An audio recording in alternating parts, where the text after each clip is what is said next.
So, how's everyone doing? What a morning we've had, right? So, it's clear that generative AI is making a sweeping impact on the use and integration of technology in the legal practice.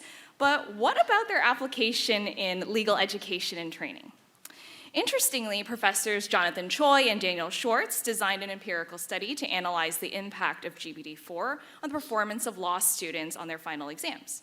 They noticed that the starting skills of the law students mattered, such that those with the lowest performing saw the most performance gains with assistance using GPT-4, while the highest performing students actually saw performance declines.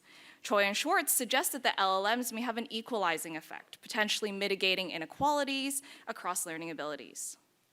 While an exciting step towards understanding the impact of LLMs on performance, their empirical results remained rather limited, given that the study was rather narrow. Moreover, this does not necessarily answer the question: how could lawyers, legal professionals best leverage LLMs? In response, I focus on the future of education and training of legal professionals. Current use cases have been limited to applications of LLMs to assist with completion of legal tasks. But there is an empirical problem here. There are no clear definitions nor metrics around what exactly is a legal task and the requirements on ensuring that this task is done at a certain level of quality. Today, when we are asked about the delivery of quality legal services, example like what defines a good contract, what's a good brief, there is not one explicit answer. One of the complexities of the legal industry is that much of the work and value add is implicit, is tucked away by the personal experience and the specific know-how of the client and industry base. We presented last year at the International Conference on AI and Law our collaboration with senior associates and partners at DLA Piper.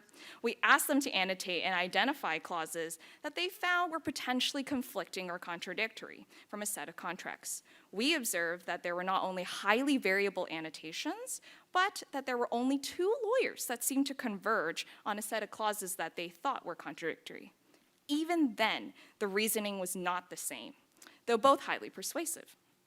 This is because the greatest value add for legal practitioners is precisely in the advisory component. More importantly, it is the advisory, this issue spotting, and the eloquence of argumentation that makes the work potentially diverse and highly varied.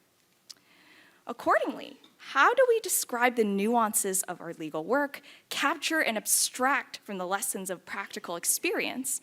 That will be our greatest asset.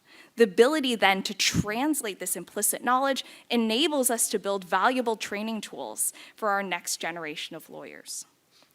What is fascinating is that until the recent advent of LLMs, the profession has been interested in questions of standardization, such as the construction of playbooks and templates, high-level descriptions of the practice. Yet in reality, we have attributed immense value in the opposite direction. That is, the legal profession values personalization, the wisdom of experience. The mentorship programs that exist internal to the legal institutions is a testament of the personality and narrative in this practice. At CodeX, we have begun to experiment in this direction via simulation of legal behavior, as opposed to legal work product. Today, we will be demoing for the first time an alpha prototype of a simulator for M&A negotiations. Inspired by viral papers on generative and communicative agents using LLMs, we worked very closely with experienced M&A partners, Leonard and Conrad from Flatiron Legal, who are here with us today, alongside the original first authors, Hani and Hassan of the Communicative Agents paper, to develop a platform that would allow young lawyers to pilot and simulate negotiations at varying starting positions, extent of buyer-seller leverage, complexity of legal issue at play, and the impact on the deal. As opposed to training from a specific product, such as the term sheet or the main agreement, our first step was to bottle the wisdom of Lenny and Conrad and understand what they've seen in their years as leaders in this domain.